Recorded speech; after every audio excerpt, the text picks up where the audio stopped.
Hola y bienvenidos al podcast Un gato en tierra de perros, vuestra referencia para la política estadounidense, la cultura y mucho más.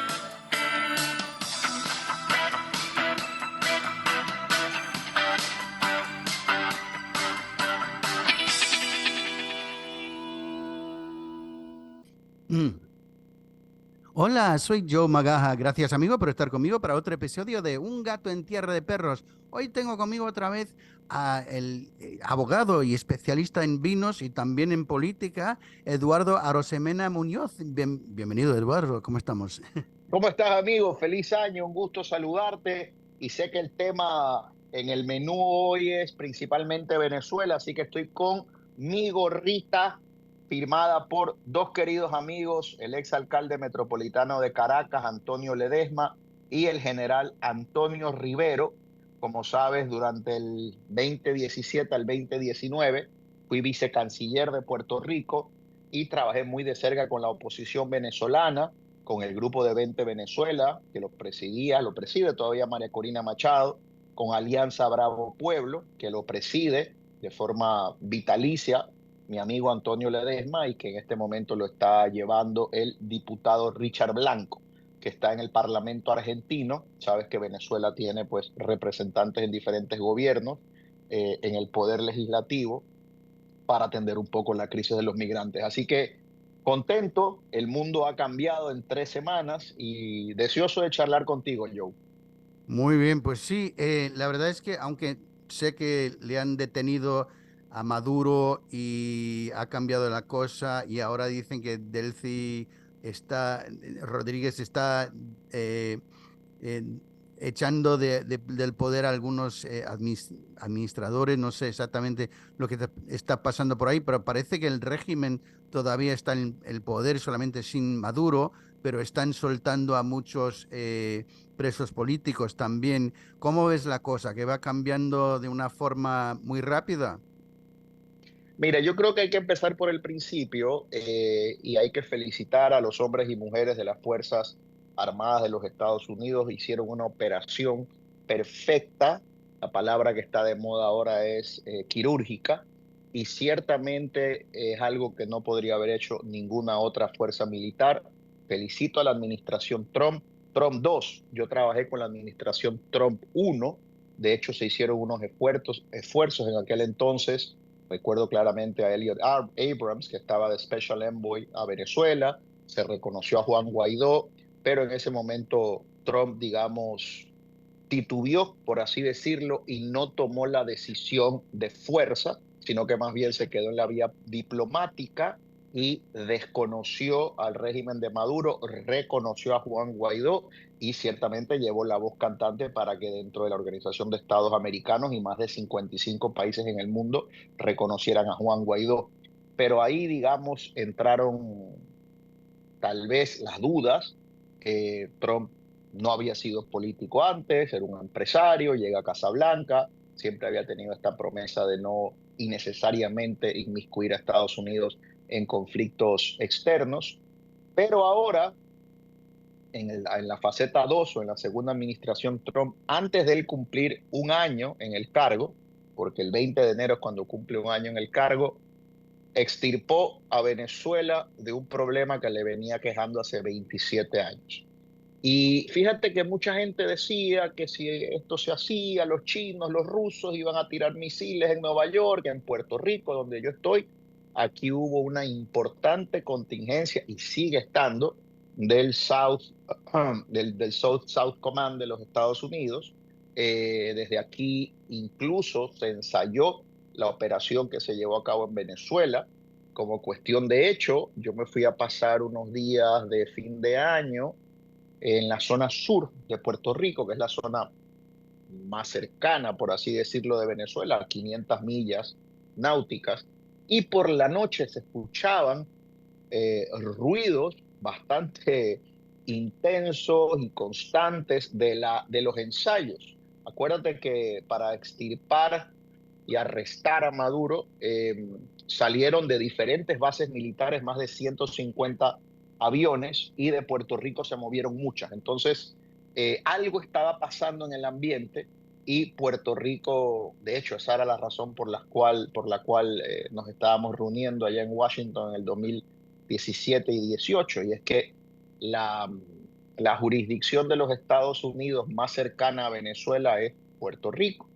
Y nosotros estábamos desde aquel entonces siendo bastante enfáticos con que la única forma de remover a Maduro del poder era por la fuerza. Ya demasiados acuerdos, demasiadas palabras que se esfumaron, que se hicieron agua y sal, demasiados amaños y, por supuesto, el ingreso de grupos irregulares del Medio Oriente a la región, al área de influencia de Estados Unidos, llevó a Trump a tomar esta decisión. Mira, yo creo que Delcy Rodríguez se, se está acomodando para que Estados Unidos se sienta cómodo.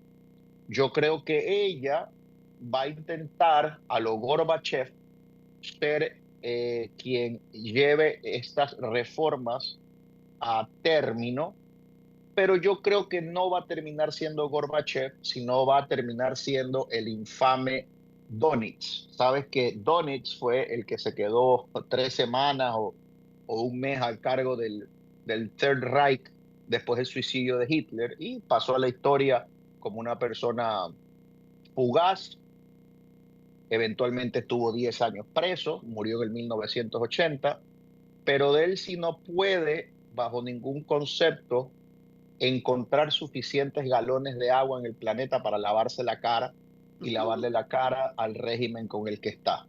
Sí, ayer lo que ocurrió con la llegada del director de la CIA a Venezuela a dar órdenes y a pedir cuentas fue bastante revelador porque hace 10 días, cuando se arresta al dictador, 10, 12 días, pues de él se hablaba de un ataque imperialista y de una injerencia bélica, beligerante de Estados Unidos, orquestada, organizada por la CIA. Y a los 12 días lo recibe al director de la CIA y con los generales de esta mafia, de este grupo terrorista, sonriéndole al director de la CIA. Ayer o hoy, ayer creo que ocurrió, hoy lo leí, se ha presentado en el Parlamento, que también es un parlamento espurio de Venezuela, una serie de reformas donde se va a empezar a privilegiar o a darle apertura a la propiedad privada, hacer algunas reformas para propósitos de que ingresen bienes y servicios y se puedan exportar e importar una serie de bienes. Y yo creo que ella está buscando estirar el chicle para llegar al 2030, que es el falso término, que le hubiera tocado ejercer a Maduro o que le tocaría a don Edmundo González Urrutia, el legítimo presidente de Venezuela. Pero yo creo que Estados Unidos está muy claro y la figura central, principalísima en todo esto es el secretario de Estado Marco Rubio. No podemos olvidar que él crece en Miami como parte de una familia cubana que sabía, o él desde muy pequeño entendió que estos regímenes se fundamentan en mentiras, en promesas rotas, en reformas que nunca se dan y que tal vez no haya necesidad de venganza, pero sí hay que tener un sentido de justicia. Entonces, yo creo que ese va a ser el impedimento mayor para que Delcy se pueda perpetuar más allá de un año. Yo creo que en este año, como lo dijo el secretario Rubio, está la estabilización y está eventualmente pues la transición, ¿no? La estabilización, que es la etapa en la que estamos, la recuperación y eventualmente la transición, que es la fijación de unas elecciones libres, supervisadas, con observadores internacionales. Y si yo tuviera que apostar, no estoy diciendo que las elecciones van a ocurrir en el 2026, pero la fecha de las elecciones se va a poner en el 2026. Vaya. Hombre, y bueno, sobre la reconstrucción, porque básicamente hace muchos años, bueno, hace 30 años Venezuela era un país bastante rico, muy rico, de hecho que más rico que España en alguna época. eh, ¿crees que algunos o muchos de los refugiados piensan volver a vivir en Venezuela, al igual que quieren hacerlo los cubanos? Hasta los descendientes de cubanos que viven en Miami siempre piensan en Cuba como su hogar natal, donde quieren volver para pasar la vida si es que cambie el régimen. Mira, sobre lo primero que comentas de que Venezuela era un país muy rico, como sabes, yo nací en Ecuador, viví en Ecuador hasta los 14 años y luego me mudo a Puerto Rico, que ya es mi hogar, y aquí cerraré mis ojos cuando Dios así disponga. O si Puerto Rico algún día escoge el camino de la independencia y el socialismo, pues me iré de aquí también. Pero no creo que eso pase. A ver, mira, cuando yo era pequeño, yo tengo 48 años, cuando yo era pequeño, allá para los 80, yo soy una criatura, un niño que se forma en la década de los 80, que fue una época preciosa en música, en política exterior, maravillosa. Pues yo recuerdo que uno en digamos, en las grandes marcas del mundo, de todo tipo, chocolates Godiva, relojes Rolex, marca de ropa como Gucci, uno veía las sedes y las ciudades donde estaba y siempre decía París, Ginebra, Nueva York, y cuando te ponían algún lugar en Sudamérica era o Caracas o Buenos Aires. Eran, digamos, las ciudades o los países donde dentro de Sudamérica había cierto público o cierta gente con la capacidad adquisitiva para adquirir esos bienes y servicios. Así que de acuerdo, Venezuela, un país riquísimo. No creo que nadie quiera regresar mientras tanto haya. En este momento tenemos régimen sin Maduro. En este momento tenemos una serie de personas que pueden o podrán hacer toda una serie de reformas, pero la gente no tiene confianza. Siguen siendo un régimen. Si te fijas, la palabra régimen viene de reglas, una serie de reglas. Y esas reglas, pues ellos mismos las han en gran medida, ¿no? Y probadamente vulnerado, transgredido, alterado, violado. Así que esta es una gente que tiene un pasado de muerte, robo y, Tortura. digamos, Sí. tortura, sangre en sus manos. Así que yo no creo que los venezolanos de bien, que están desperdigados por el mundo, más de 8 millones, regresen por lo menos en masa, ¿no? Regresen hasta que no haya una transición total. Sí creo, y va a ser necesario, que en una fase intermedia, en la fase de la recuperación, que creo que es importante que hayan unos técnicos, no solo venezolanos, hermanos y hermanas españoles, argentinos, mexicanos, gente que tenga noción de lo que es libre mercado, Estado de Derecho, gente que sepa que hay que transicionar hacia una democracia donde el pueblo elija a sus líderes. Toda esta serie de personas tendrán que venir a Venezuela porque el régimen se quedó sin intelecto, sin reservas de personas con capacidad de orquestar este tipo de políticas, que son unas políticas que emanan y surgen de la idea de la libertad. Entonces, yo sí creo que va a haber algún retorno necesario, pero muy pequeño, de algunos venezolanos acompañados de personas capaces de otras nacionalidades. Ayuda muchísimo, ¿no? El vernáculo. Por eso creo que es natural que vengan economistas, intelectuales, empresarios, profesores de España, de México, de Argentina, pero yo no creo que los venezolanos van a tener el apetito de volver hasta tanto no haya una investidura de un nuevo presidente o una nueva presidenta, como se sospecha en Venezuela. Muy bien, y también va a hacer falta mucha inversión para reconstruirlo todo y llegar a ser grande otra vez, digamos, como Make America Great Again, Make Venezuela Great Again. A ver, como bien has dicho, hay algunos venezolanos o gente de origen venezolano que son bastante ricos, que podrían invertir Muy otra vez rico, en Puerto Rico. Sí, sí, sí. ¿Crees muy que lo rico. van a hacer o que Sí, están sí, contemplando no, hacer? mira, interesante, dos apuntes sobre lo que me has planteado. Trump hábilmente, porque es un genio del mercadeo, pues utilizó el Make America Great Again como, y sigue siendo su lema, ¿no? Pero realmente América viene siendo great hace mucho, hace mucho. Entonces, claro, es algo fácil de recordar. De hecho, fue una frase que tomó de Ronald Reagan, recuerdo, en un discurso que dice exactamente esas líneas, Make America Great Again. También un poco exagerándolo Reagan en su entonces, en ese entonces, porque yo creo que después de la Gran Depresión que termina en el 33, sostenidamente Estados Unidos lleva teniendo un siglo muy bueno. Ha tenido sus altas y sus bajas, pero a quien le aplica sin duda eso de volver a ser grande es a Venezuela. Venezuela era grande y cayó bajísimo. Estados Unidos nunca evidentemente ha caído donde ha caído Venezuela. Entonces, si a alguien le aplica esto de make something great again, es a Venezuela.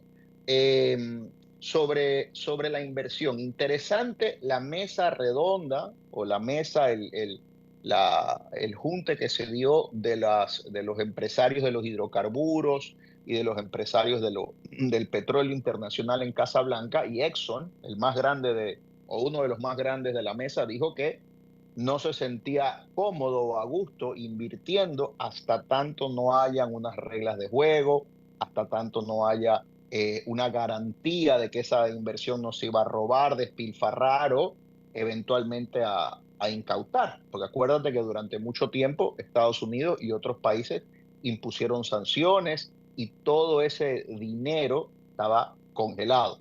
Así que yo creo que vamos a ver unos cambios políticos rápidos dentro de Venezuela que no necesariamente van a estar acompañados de una inversión económica privada, porque el Estado venezolano está quebrado, tan rápida como ellos quisieran. Entonces ahí es que va a venir un poco el tranque del juego del ajedrez. Ellos van a hacer todas estas reformas, cuando digo ellos me refiero al régimen, tratando de invitar y propiciando las condiciones para que llegue esta inversión o retorne, o sea, una inversión que ya estaba o llegue nueva, pero van a estar un poco reticentes, van a estar un poco dubitativos y creo que las reformas políticas se van a mover rápido, no necesariamente la inversión económica va a llegar tan rápido por la desconfianza. Muy bien. Y bueno, sé que también Cuba estaba recibiendo todo su petróleo desde Venezuela y mucho apoyo también, y eso se ha cortado. ¿Cómo crees que va a afectar a la isla? Bueno, Cuba, distinto a Venezuela, tiene muy pocos recursos naturales para subsistir sin una teta, valga la palabra, de donde beben, ¿no? Los bebés para nutrirse o las vaquillas. Y por mucho tiempo fue la Unión Soviética y luego Venezuela. Yo creo que, como dice el amigo Jaime Bailey, los países no se pueden morir, distinto a las personas, como decía Cervantes, ¿no? No hay dolor que, a ver, no hay pena, no hay memoria que el tiempo no olvide, ni dolor que la muerte no consuma. Para hablar pues de que una pena eventualmente el tiempo la borra y cualquier dolor eventualmente la muerte consuma, ¿no? Le pone fin a ese dolor. Los países no se pueden morir, se pueden seguir empeorando. Veamos Haití. Y yo creo que se ha usado mucho el modelo de Haití para hablar de todo lo que está mal, política, social y económicamente en el hemisferio, pero Cuba está ahí también. Eh, yo no sé cuánto más podría seguirse muriendo Cuba, como viene muriéndose. No creo que mucho más. Le va a afectar enormemente porque María Corina Machado en el Heritage Foundation y luego en las preguntas y respuestas con el público, y tengo gran cariño con María Corina, pude hablar con ella en varias ocasiones cuando estábamos buscando lo que se llamó la salida con Guaidó, que se cohesionó la oposición venezolana y estaba Julio Borges, Leopoldo López, Antonio Ledesma, María Corina, que en su momento pues habían sido ciertas facciones que competían entre ellas del centro, de la centroderecha y de la derecha, pues todos se cohesionaron detrás de Juan Guaidó. En su momento se pensó que se podía dar la salida entonces, pero no ocurrió. Regresando a Cuba, ayer María Corina habló de que lo que Venezuela le había dado en barriles de petróleo a Cuba por los pasados años se estimaba en billones de barriles, no millones, billones de barriles, que se traducía en unas cantidades, bueno, enormes de dinero. Entonces, que Cuba se ha acostumbrado a la miseria, desafortunadamente, ¿no? Y, y se ha acostumbrado la gente, me parece, a sobrevivir con poco. Debe tener una ingesta calórica bajísima el ciudadano. Me acuerdo cuando fue el terremoto de Haití en el 2009, que yo estaba en el Departamento de Estado acá en Puerto Rico como secretario auxiliar, en ese entonces no era vicecanciller, y recuerdo que allá muchos niños, sobre todo, sobrevivían con una Coca-Cola al día. Una Coca-Cola, 100 calorías, y no se morían. Y yo pregunté por qué. Me acuerdo de una misión de doctores de Puerto Rico que fueron y me dijeron algo muy triste, poético, pero triste, ¿no? El milagro de la pobreza. El milagro de la pobreza es vivir con poco. Entonces, no sé, acuérdate que Venezuela tiene 27 años, pero Cuba 67 años, 40 años más de este infierno. Entonces, sí va a haber un efecto fuerte económico, el tema del petróleo sobre Cuba, pero no me sorprendería que reciba salvamentos de México, por ejemplo, no en forma de petróleo necesariamente, pero otro tipo de subsidio. Entonces, aquí vamos a ver quién viene al rescate de Cuba, qué socios geopolíticos que puedan, solo por hacerle un feo a Estados Unidos. O sea, mucha gente o muchos regímenes o muchos políticos a nivel mundial apoyan a Cuba no necesariamente porque quieran a Cuba o porque crean las políticas de Cuba, es porque odian a Estados Unidos. Sí. Entonces, vamos a ver quién viene al rescate de Cuba. Se está dando un giro, y me alegro por ello, hacia la centro o a la derecha en varios países de la región. Vemos que José Antonio Kast gana en Chile, estamos viendo el fenómeno Milei enorme. Por supuesto, tenemos esta fractura que se ha dado en, en Venezuela. Tenemos a Papi Afura, que ganó en Centroamérica. Tenemos al presidente de Panamá, que también está siendo muy aliado de la oposición venezolana. Entonces, Cuba cada vez se hace más pobre, cada vez se muere un poco más, no los cubanos, ojo, el régimen, y cada vez se va quedando sin aliados. Entonces, no sé qué vaya a pasar con, por ejemplo, un Canadá o un México, o algunos países de Europa que quieran darle una manito a Cuba, pero ante el hecho de que el mecenas cubano, que en su día fue la Unión Soviética, en los últimos 20 años, no olvidemos que Chávez es una criatura de Fidel Castro, y del Foro de Sao Paulo y toda esa serie de pajarracos que se reunían. eh, no sé cuánto pueda vivir sin un mecenas verdadero o sin un mecenas poderoso. Sí, y bueno, lo que dijiste, yo creo que Sheinbaum ya le está dando a Cuba cierta cantidad de petróleo y otras cosas también, y algunos se están quejando de eso porque, claro, los mexicanos están sufriendo muchísimo con el narcotráfico, etcétera. También me pregunto si los deportados... Ah, sí, ¿qué es lo que iba a decir? Eso podría ocurrir. El narcotráfico, el, el mercado negro mueve tanto más dinero que el mercado blanco, que el mercado legal, lo sabemos. Entonces, te voy a contar algo interesante, amigo. Hace unos 8 años, 9 años, tuvimos acá en Puerto Rico un fenómeno natural que devastó la isla, el huracán María. 2 semanas antes pasó muy cerca de Puerto Rico un huracán que se llamó Irma, y fue un huracán devastador para las islitas de Barlovento, Sotavento. Afectó muchísimo a San Martín, a Anguila, San Bartolomé. Y entonces, en ese momento, el Departamento de Defensa de los Estados Unidos envió unos aviones Hércules C-130 para rescatar, para evacuar a miles de personas y sacarlas de esta zona devastada. No había agua, no había luz, se había destruido todo, y las trajeron a Puerto Rico. Muchos eran, en su mayoría, ciudadanos americanos que estaban haciendo una parada de unos días aquí para luego reubicarse a Nueva Jersey, a Florida, a Texas, pero también habían ciudadanos extranjeros. Yo era secretario auxiliar de Relaciones Exteriores y Asuntos Federales de Puerto Rico y me tocó ayudar en la coordinación de ese traslado temporero en una operación que se llamó Puerto Rico Safe Haven, como salida o plataforma de reposo temporero. Aquí llegaron 2.700 y pico de personas. Y me acuerdo que teníamos una operación en el aeropuerto Luis Muñoz Marín, donde estaba el gobierno federal, el gobierno de Puerto Rico y toda una serie de personas del sector privado, taxistas, hoteles que estaban ayudando.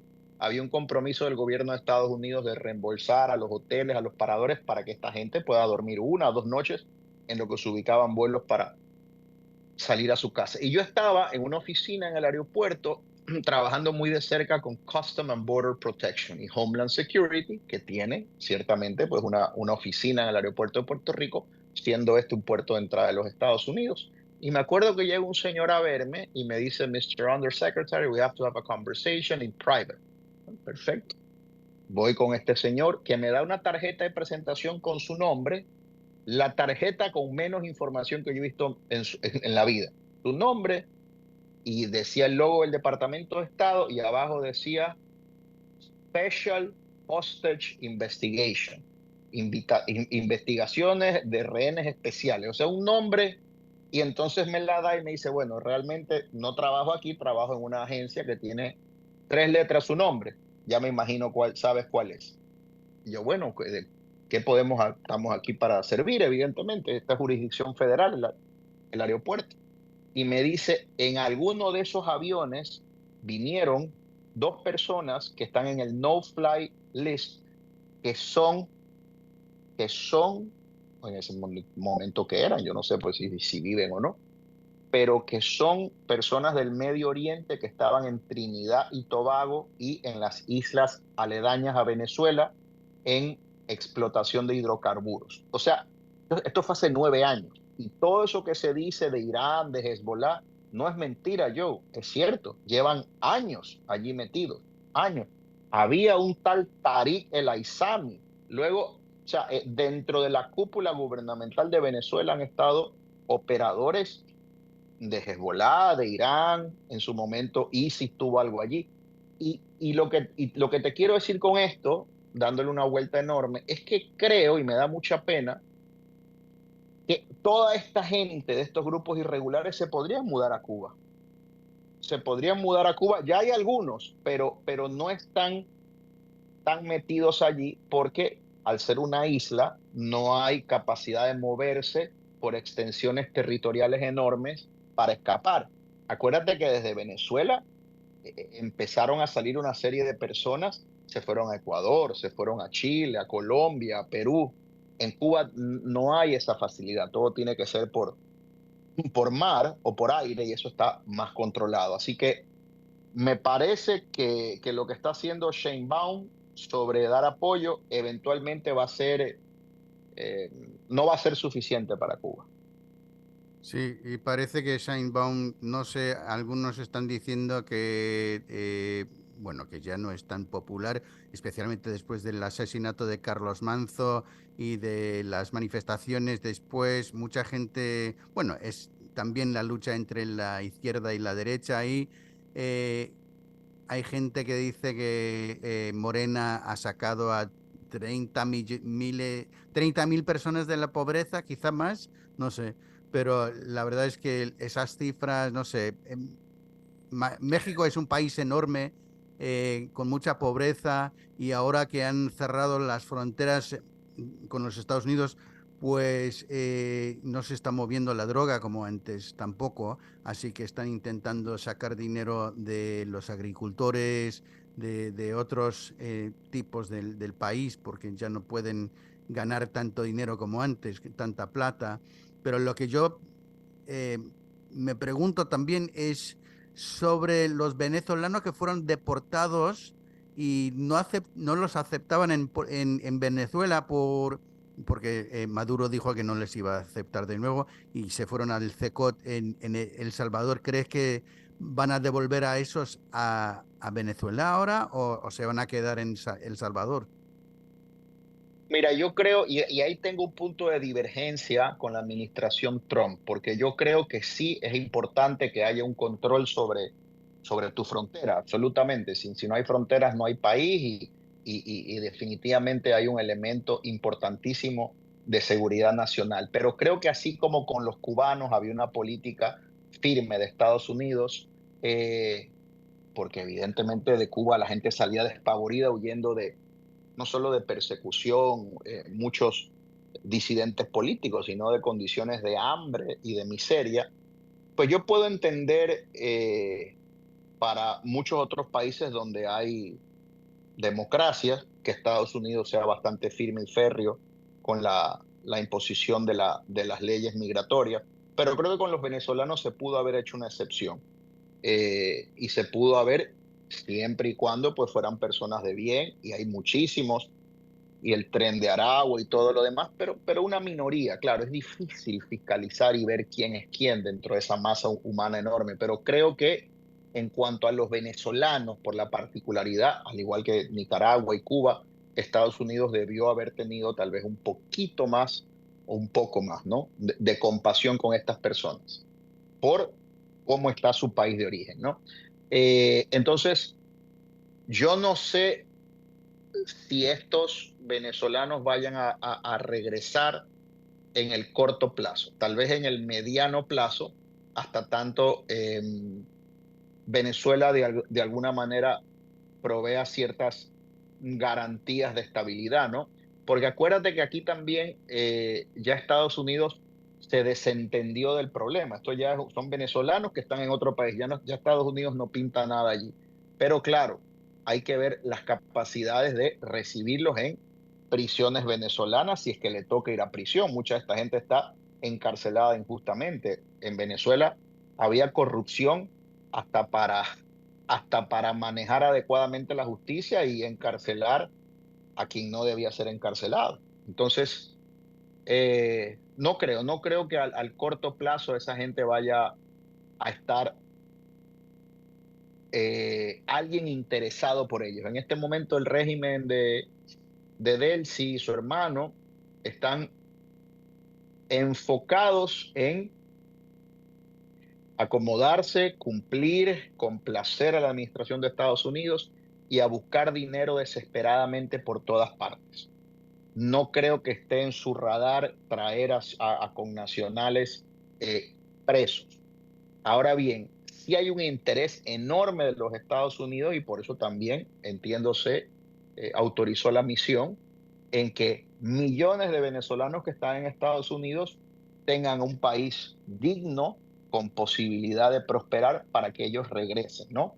Entonces, creo que es algo que se verá en una segunda fase, el retorno de los venezolanos. En esta primera fase es abrir el mercado, liberar presos políticos, fijar fecha para elecciones. Vamos a ver tras bastidores qué se negocia sobre amnistías para estas personas que eventualmente tendrán que dejar el poder por las buenas o por las malas, ¿no? Acuérdate que Trump dijo que podía venir una segunda ola y el otro día que después que habló con Delcy dijo pues que le había parecido una mujer encantadora y que entendía que no iba a hacer falta la segunda ola. Pero ya sabemos que el hombre actúa, que no le tiembla el pulso. Así que contestando tu pregunta, no creo que el regreso de los venezolanos que están presos sea prioridad. Sí, de los que están en la libre comunidad. Sí, sí, con razón que tampoco tienen los recursos para eso ahora mismo. Algunos están diciendo que la recuperación o la reconstrucción va a tomar al menos 10 años, quizás más. Vamos a ver, también hay cambios en la industria de petróleo que varias empresas están saliendo de California ya y me parece que eso también podría cambiar. Parece que el mundo de la energía está cambiando un poco, que muchos gobiernos ya están considerando otra vez usar nuclear, cosas así, porque lo verde no es suficiente para mantener a toda la población. Sí, Eh, no, no, la demanda es enorme y la oferta es poquita. sí, sí, exacto, exacto. ¿Vosotros en Puerto Rico tenéis apagones de vez en cuando? ¿Eso de dónde surge? Tenemos una red eléctrica, un sistema eléctrico que en su día, hace 70 años, fue un modelo para otros países. Era algo bastante avanzado en la década del 40, 50, la Autoridad de Fuentes Fluviales, pero en los últimos 30 años la política ha tenido que ver, mal mantenimiento, engrosamiento de las filas de la nómina pública. Ciertamente al ser una isla, pues no es tan fácil generar y tener, siendo una isla tropical, ¿no? Que hay un crecimiento de verdor. eh, Todo el año. Aquí crece todo y crece rápido y eso afecta las líneas de transmisión, eso afecta pues la distribución de la energía, pero también ciertamente al ser isla no tenemos puntos de conectividad como en otras partes del mundo, pero siguen ocurriendo apagones. Los últimos 10 15 años se ha deteriorado bastante la infraestructura y hace más o menos unos 4 o 5 años se privatizó la distribución y la transmisión del sistema eléctrico y en este momento eso está en una demanda entre el gobierno de Puerto Rico y la empresa que se llevó la Buena Pro para cancelar el contrato. Así que no se ha resuelto, pero tampoco hay apetito aquí en Puerto Rico para, no creo que hay todavía, la palabra no es apetito, tal vez no hay suficiente madurez para considerar, ponderar o incluso pensar de energía nuclear. Es una palabra cargada, es una palabra matizada de peligro, ¿no? Por décadas y años de lo que pues, es la bomba atómica, la bomba nuclear, la radioactividad. Así que desafortunadamente creo que vamos a seguir un tiempito más como estamos. Siguen habiendo apagones, pero ya no tan frecuentes como hace 1 o 2 años atrás. Pero claro, todo es cambiante. Estamos en una época del año que hace fresquito, la demanda no es tan alta, pero cuando es la época de mucho, mucho calor acá en el verano, pues está todo prendido y ahí sí que vemos más apagones. Muy bien. Pues, ¿y cómo va la economía en Puerto Rico ahora? Yo sé que, bueno, en los Estados Unidos parece que se están mejorando, al menos los mercados, pero la gente ve la inflación todavía o que no ha bajado suficientemente, que todo cuesta un ojo de la cara. Hay mucho turismo todavía en Puerto Rico y cosas así. Sí, turismo bastante. Estamos de moda. El efecto Bad Bunny, aunque yo no sea persona que consuma esa música, no porque me desagrade, no es de mi época, evidentemente yo ya estoy por cumplir 50 años, así que escucho otras cosas, pero ese efecto de los conciertos de él, el hecho de que se ha puesto, Puerto Rico lleva años en la boca musical del mundo, con la salsa, el reggaetón, ahora el trap. Sí, es una isla muy pequeñita, pero que en cuanto a la creatividad musical y ritmos y sonidos, pues le ha dado mucho al mundo. Yo siento que la isla, eh, eh, más que flotar, baila sobre el mar, ¿no? Aquí todo tiene ritmo, todo tiene sabor. El turismo sigue llegando, la economía no está bien, pero cuando uno ve el mundo, y tal vez esa es la ventaja de yo no haber nacido aquí y de tener una mirada un poco más global, estamos en las papas comparado con otros países, ¿no? Estamos muy bien comparado con otros países, pero podríamos estar mejor, ¿no? Dentro de la situación de Puerto Rico, la relación con Estados Unidos es importantísima porque hay una inyección gigante de fondos federales, hay una inyección gigante, sobre todo en épocas de necesidad, cuando tuvimos la pandemia, el COVID de aquí, el que más, el que menos recibió un subsidio importante semanal. Entonces, si hay pobreza en Puerto Rico, no creo que haya miseria, que la gente que no quiera hacerlo, ¿no? O sea, se acueste a dormir sin comer. Hay personas que viven en la calle y demás, pero ya son situaciones más bien de salud mental u otras cosas, pero te diría que en Puerto Rico las cosas están estables, podrían estar mejor, sí, como en muchas partes del mundo hay una gran desconfianza por los políticos, por los partidos políticos tradicionales. La figura de la gobernadora que tiene un año en el cargo está desgastada, pero también no sé si obedece, y caramba, no voy a entrar aquí a discutir si su gestión ha sido buena o mala. No creo que ha sido buena, tampoco creo que ha sido fatal, porque fatal sería tal vez que haya, no sé, encarcelado gente o haya querido que Puerto Rico se separara de Estados Unidos. O sea, eso ya son cosas de macro política. Pero sí hay una sensación de que las cosas están muy mal. No sé cuán cierto es que están muy mal o cuánto es efecto de dos cosas. Ella venció en una primaria del partido político del gobernador anterior, al quien era el gobernador de su partido, y mucha gente quedó lastimada. Lastimada en su ego, lastimada en su lealtad. Entonces creó una fisura dentro de el partido político más grande de Puerto Rico en cuanto a electores, que es el partido que aboga por la anexión o la integración de Puerto Rico a Estados Unidos. Entonces, ella tiene una serie de personas dentro de su mismo partido que aún no han volteado esa página. Y creo que el segundo componente también es que en Puerto Rico, pues la política aquí decimos que es el deporte nacional. Entonces, en los telediarios, en la televisión, en las radios, en los podcasts, todo el día se toca el tema, y estos sectores están tomados, es la palabra, por la izquierda. Hay muy pocos espacios, eh, por lo menos los espacios clásicos de la televisión por cable y demás, donde tú tengas unas voces eh, más de centro o más de derecha. También la gobernadora ha cometido algunos errores en su proyección al mezclar algunas cosas de su vida personal con su gestión pública.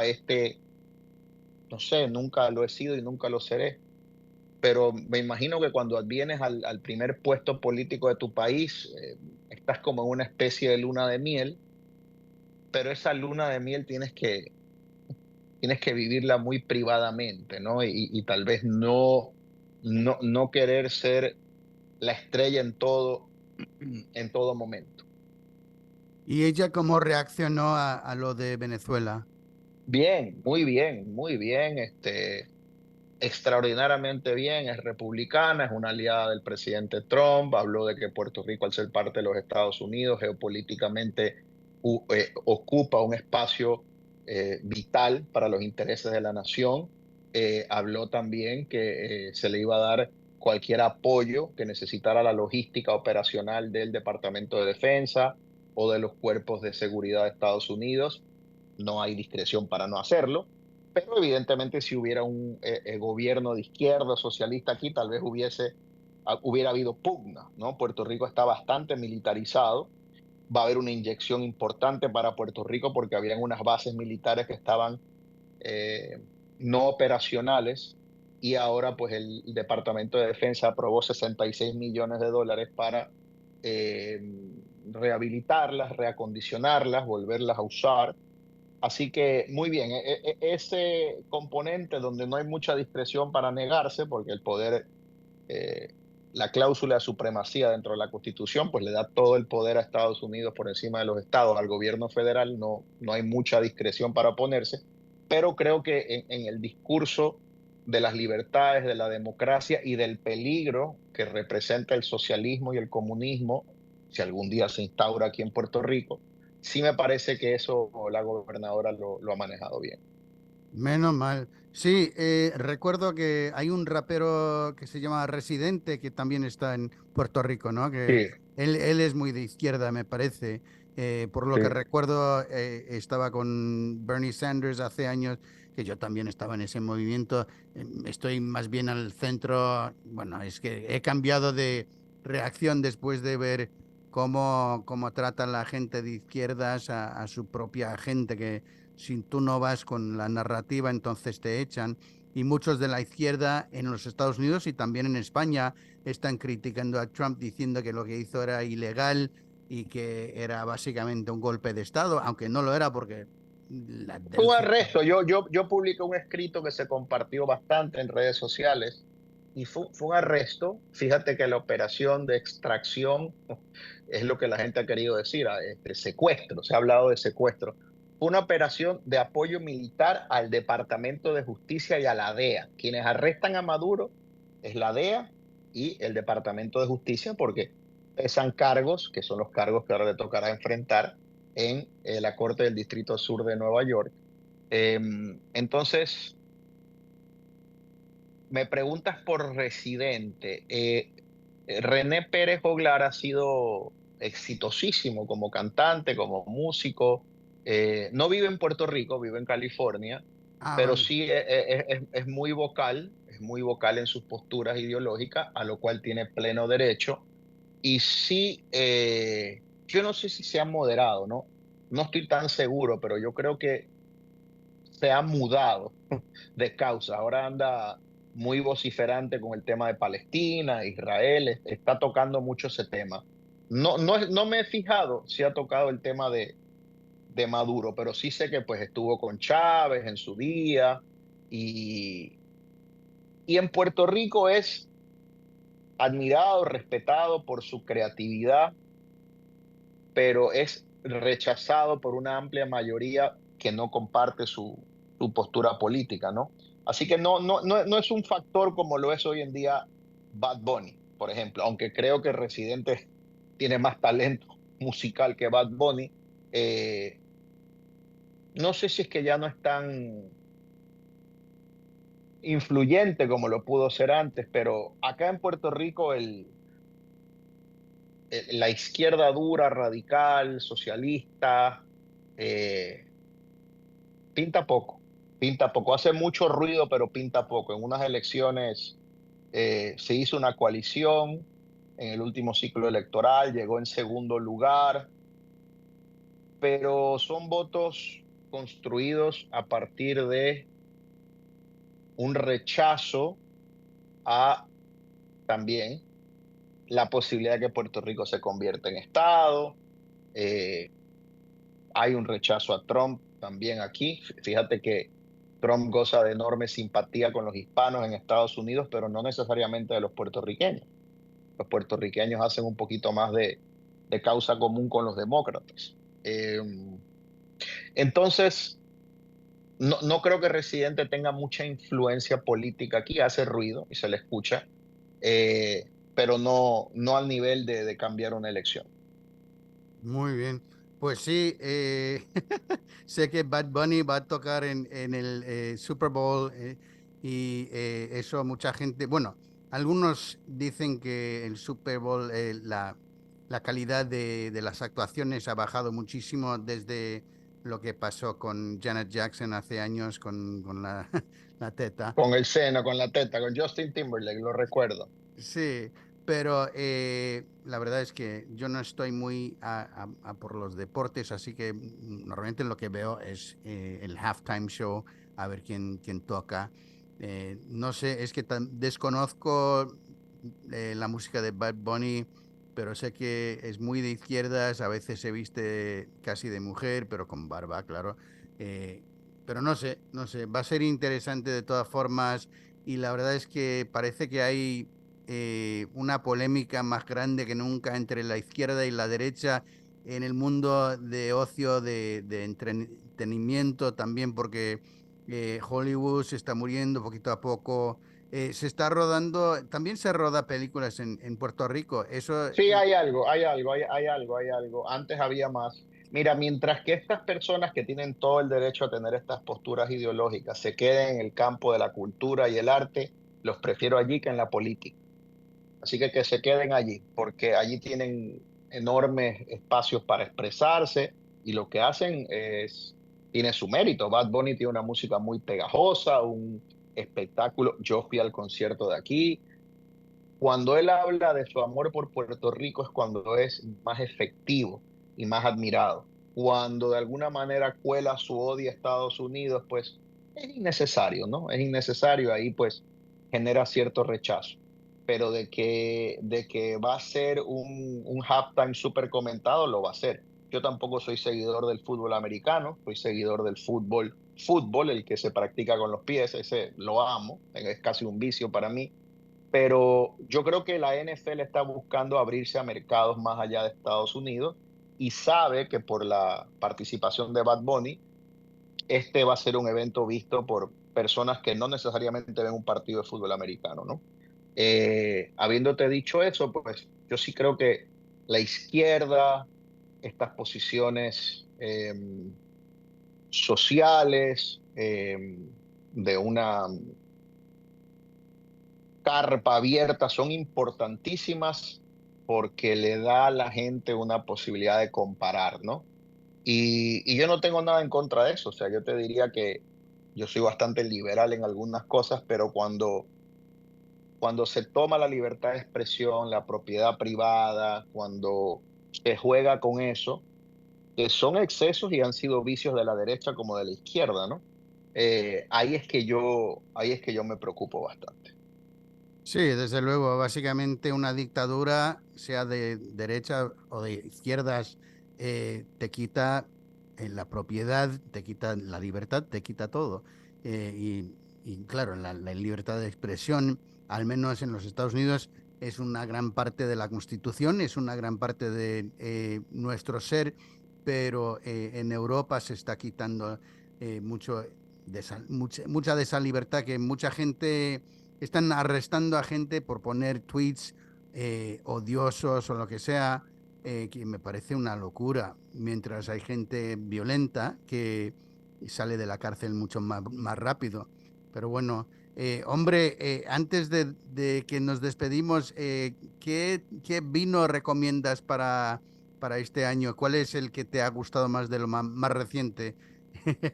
Mi vino del año, uno de mis dos vinos favoritos del año 2025 fueron uno de la Ribera del Duero, que se llama Nebro, que lo hace Finca Villa Creces, de una viña muy, muy antigua, tiene más de 120 años de plantada, un vino espectacular, del que se producen solamente 1.500 botellas, porque no hay más fruta, es lo que da la viña. Y el otro vino que me conmovió muchísimo fue un vino que probé de Catena, la bodega en Argentina, que se llama Estiva Reservada, que es un vino que solo se puede comprar en Argentina y es un blend, ¿no? Un corte a lo bordelés con Cabernet Sauvignon, Merlot, Malbec y realmente espectacular. ¿Qué recomiendo para esta época del año? Bueno, acá en Puerto Rico nunca hace calor y tú estás en California, ¿no? Sí. ¿Cómo está la temperatura? ¿Fresquita o...? Bueno, fresquita para nosotros, pero no hace frío, de verdad. Hombre, que en mi casa hace un poco de frío, por eso tengo el chándal, pero normalmente no hace mucho frío. Había llovido hace como un par de semanas, pero hoy día yo creo que está en 80 grados, así que, bueno, El vino perfecto para esta época es el rosado. El vale. rosado porque tiene la fruta rojita del tinto y se toma la temperatura y tiene la acidez refrescante del blanco. Así que para mí los vinos rosados son maravillosos, son versátiles para acompañar con comida y deben ser más conocidos como vinos secos, no necesariamente vinos dulces. Mucha gente asocia el rosado con el White Zinfandel, que fue una moda de hacer estos vinos dulces, que es lo que la gente reconoce antes que cualquier otra cosa, el sabor de las cosas dulces, porque han tomado jugos, refrescos, lo de que uno es niño toma cosas dulces. Pero los vinos rosados secos son maravillosos. Me pueden seguir en mis plataformas Wine de Vino, News de Noticias TV. En esa plataforma llegamos a más de 500.000 de personas al mes, así que ahí me consiguen en Wine News TV y un gusto hablar contigo, Joe, también aquí en, ¿cómo es que se llama? El gato y los perros, me encanta el nombre. Un gato en tierra de perros, un perro en tierra de gatos. Un gato en tierra de perros, porque ya sabes, nací en Madrid y los madrileños son gatos. Empezamos con dos gatos y mi colega, que era mi amigo del colegio de los 80, lo ha dejado porque tiene 3 hijos y tiene una carrera y pues tiene muchas cosas. Pero sí, así que un gato en tierra de perros. O sea, tú eres el gato y yo, ¿qué soy? Porque yo tampoco soy norteamericano ni puertorriqueño. ¿Soy otro gato o sería un perro? Bueno, yo creo que también medio gato, porque básicamente los perros muchas veces son los que deciden. Lo he puesto así porque también a veces como alguien que nació en España se siente que la gente te malentienda o que te ataque solamente porque sí, porque como un perro quiere atacar a un gato porque es su naturaleza. No tiene nada de verdad en contra del gato, pero como es Claro. gato, le ataca. Y a veces aquí hay gente que me dice, aunque mis padres son de aquí, pero hay gente que me dice, pues si tienes problema, vuelve a tu país. Y digo, pues yo estoy en mi país, que este es mi país. Pero joder, pero bueno, por eso a veces, y yo creo que mucha gente se siente, porque los Estados Unidos es un país tan grande que mucha gente no se siente representada por ningún grupo ni tampoco por su propio gobierno y por eso también a veces se siente un poco invisible o como un gato que tiene que esquivar todos los Estados, peligros. Estados Unidos es como Churchill que hablaba sobre la democracia. ¿Te acuerdas que decía que es el peor sistema político que existe, excepto por todos los demás? Pues Estados Unidos, con sus luces y sus sombras, es el peor país del mundo, excepto por todos los demás. Que otra forma de decir que es el mejor, ¿no? Es verdad, Este, sí, sí. y en tu casa tienes perros o gatos o ninguno? ¿O tienes? Tengo un gato, sí. Bueno, amigo, ha sido un placer hablar contigo. Igualmente, espero que vuelvas siempre que pasen cosas. Tú tienes muy buenos comentarios, me encantan tus comentarios y tu conocimiento de todo, no solamente la política, sino también el vino, que tienes buenos gustos y también como abogado seguramente que tienes opiniones sobre muchas otras cosas que están pasando en el mundo. Así que espero que puedas volver. Sí, sí, sí, lo hacemos, amigo, cuenta con eso. Y bueno, ha sido un gusto conversar contigo. Saludos a toda tu audiencia. Gracias. Y a todos los oyentes, hasta la próxima.